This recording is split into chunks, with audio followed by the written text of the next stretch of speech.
Shout out daw kay Mark Martinez. Mark Martinez, ikaw nga magsimula magpalipad dyan. Paliparan mo nga sila para maggayahan. Dali. I-iskamin muna kita, Mark.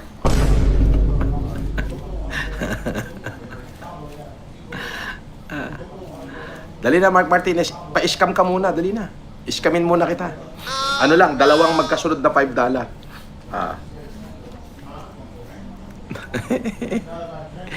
Dali, para maraming maaning. Gunggong!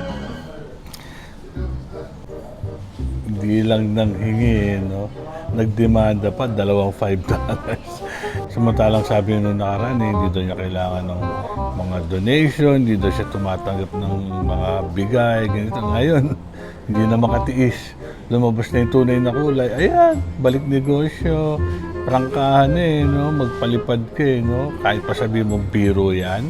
Siyempre may laman yan. Talagang nanghihingi yan. Kung talagang hindi nanghihingi yan, hindi siya magbabagit na magpalipad ka. Ayan, bumalik na sa dati ang ating bida. Hindi na makatiis, humingi na ng palipad.